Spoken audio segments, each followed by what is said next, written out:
بسم اللہ الرحمن الرحیم۔ السلام علیکم، کیا حال ہیں آپ سب کے؟ ایک چھوٹے سا میں میسیج آپ کے ساتھ شیئر کروں گی۔ سب سے پہلے تو قرآن کی خیر و برکت کے بارے میں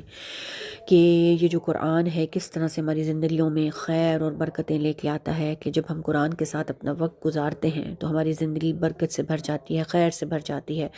اس کی مثال میں آپ کو وائی فائی کے کنیکشن کے ساتھ دوں گی، یا ہم کارڈ جب اپنے موبائل میں لوڈ کراتے ہیں، انٹرنیٹ کا کنیکشن ہمیں ملتا ہے، یا ایک وائی فائی کا بٹن دبانے سے ود ان فیو سیکنڈز ہم پوری دنیا سے کنیکٹ ہو جاتے ہیں، پوری دنیا ہمارے ساتھ کھل جاتی ہے، اور اس کے ساتھ ہمارا جو رابطہ ہے وہ اپنے دور بیٹھے پیاروں کے ساتھ ہو جاتا ہے۔ کہنے کو تو ایک بٹن ہے، یا کہنے کو تو ایک کارڈ کے کچھ ورڈز ہیں جو ہم لوڈ کراتے ہیں، جس سے ہم کنیکٹ ہو جاتے ہیں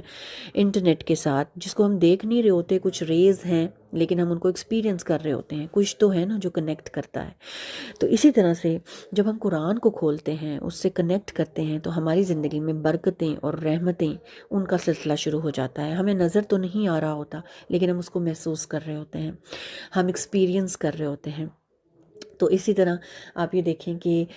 زندگی میں جتنی بھی خیر برکت آپ کے وقت میں، آپ کے کاموں میں، ہر جگہ پہ آپ کو وہ برکت نظر آ رہی ہوتی ہے، وہ خیر نظر آ رہی ہوتی ہے، لیکن جب ہم قرآن کو بند کر دیتے ہیں یا صرف اس کو رمضان میں پڑھتے ہیں اور اس کے علاوہ ہم اس سے کوئی تعلق نہیں رکھتے، تو پھر وہ خیر و برکتیں بھی چلی جاتی ہیں ہماری زندگی میں، وہ خیر وہ برکتیں ہمیں نظر نہیں آتی ہیں۔ تو جس طرح سے ہمارا ایک انٹرنیٹ کنیکشن ہوتا ہے وائی فائی کا بٹن دبانے سے، اسی طرح سے آپ لے لیں کہ یہ تو اللہ کا کلام ہے۔ جب ہم اس کے ساتھ کنیکٹ ہوتے ہیں، اس کو کھولتے ہیں، تو پھر زندگی میں خیر و برکات کا سلسلہ شروع ہو جاتا ہے۔ تو اس لیے قرآن کو اپنا پرائم ٹائم دیں،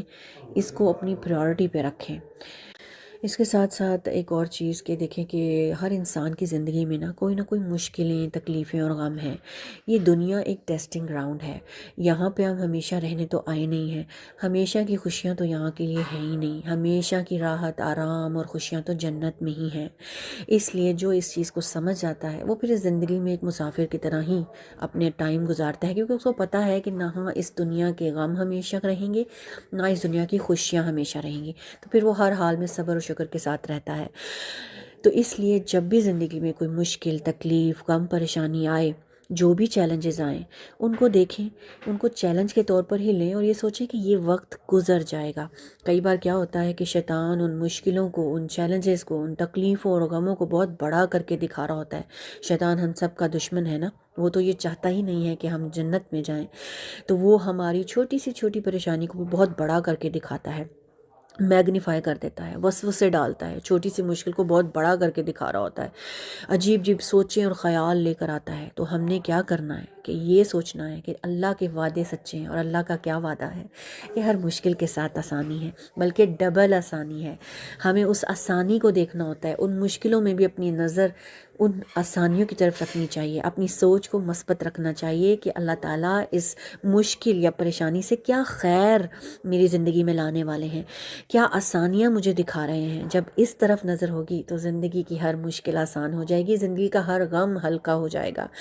اور یہ ایک چیز ہمیشہ یاد رکھیں کہ اگر زندگی میں صرف خوشیاں ہی ہوں تو پھر ان خوشیوں کی بھی قدر نہیں رہتی، اگر زندگی میں مشکلیں ہوں تو پھر آسانیوں کی بھی قدر ہوتی ہے۔ دیکھیں جب رات ہوتی ہے تو پھر دن کی پہچان ہوتی ہے نا، جب اندھیرا ہوتا ہے تو روشنی کا پتہ چلتا ہے، جب ہم تھکاوٹ سے چور ہوتے ہیں تو پھر ہمیں اس آرام کا پتہ چلتا ہے، اس کی قدر آتی ہے، جب بیماری آتی ہے تو پھر صحت کی بھی قدر آتی ہے۔ تو جہاں پہ آپ دیکھیں کہ زندگی میں کوئی مشکل آئے تو پھر آسانی کی پہچان بھی ہوتی ہے، اور ہمارا دل شکر سے بھر جاتا ہے۔ تو اس لیے زندگی کے ان چیلنجز کو شکر اور صبر کے ساتھ گزاریں،